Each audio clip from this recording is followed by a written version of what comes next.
MLC ఎన్నికల్లో కాంగ్రెస్ ఓటమిపై మంత్రి పొన్నం ప్రభాకర్ స్పందించారు. బీజేపీ, బీఆర్ఎస్ కలిసి కాంగ్రెస్ ను ఓడించాయని మంత్రి పొన్నం అన్నారు. అభ్యర్థిని పెట్టకుండా బీజేపీతో బీఆర్ఎస్ కుమ్మక్కైందని ఆరోపించారు. తక్కువ ఓట్లతోనే ఎమ్మెల్సీ ఎన్నికల్లో ఓడిపోయామని చెప్పారు. ఎమ్మెల్సీ ఎన్నికల్లో కేటీఆర్, హరీష్ రావు ఎవరికి ఓటేశారో చెప్పాలని మంత్రి పొన్నం డిమాండ్ చేశారు. కేంద్ర మంత్రి స్థాయిలో ఉన్న బండి సంజయ్ చేసిన వ్యాఖ్యలు సరికాదని అన్నారు. రాష్ట్రం పట్ల బీజేపీ ఇప్పటికే వివక్ష చూపుతూనే ఉందని ఆరోపించారు. తెలంగాణకు సంబంధించిన ప్రాజెక్టుల విషయంలో బీజేపీ ఎంపీలు ఎందుకు కృషి చేయడం లేదని నిలదీశారు.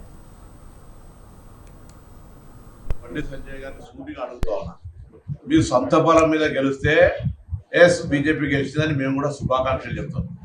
మీరు టీఆర్ఎస్ పార్టీ కలిసి టీఆర్ఎస్ పార్టీ అభ్యర్థిని పెట్టకుండా గెలిచి ఇలా మేము గెలిచినాము, ఇది రంజాన్ గిఫ్ట్ అంటే ఇలా కాంగ్రెస్ పార్టీకి, ఇండిపెండెంట్కు, దాని తర్వాత బీఎస్పీ క్యాండిడేట్కి వచ్చిన ఓట్లంతా పాకిస్తాన్ వల్ల. ఇది దురదృష్టకరం. ఇటువంటి ఒక కేంద్ర మంత్రి స్థాయిలో ఉన్నటువంటి ఆయన మాట్లాడితే ఇది రాజకీయాల ఒక కేంద్ర మంత్రిగా ఎదిగినటువంటి మాట్లాడేటువంటి మాటలు కాదు.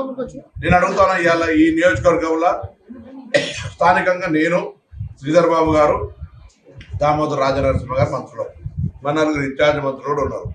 సేమ్ మాజీ ముఖ్యమంత్రి కేసీఆర్ గారు, హరీష్ రావు గారు, కేటీఆర్ గారు, మిగతా చాలా మంది పెద్దలు కూడా టీఆర్ఎస్ పార్టీ నాయకులు ఉన్నారు ఇక్కడ. వాళ్ళు ఎందుకు అభ్యర్థిని పెట్టాలి? మీకు సహకరించే ఉద్దేశం కాకపోతే అది మీరు జవాబు చెప్పాలి. టీఆర్ఎస్ చెప్పాలి, బీజేపీ సొంత బలం మీద గెలవలేదని మేము 100% చెప్తున్నాం. ఇవాళ నేను ఈరోజు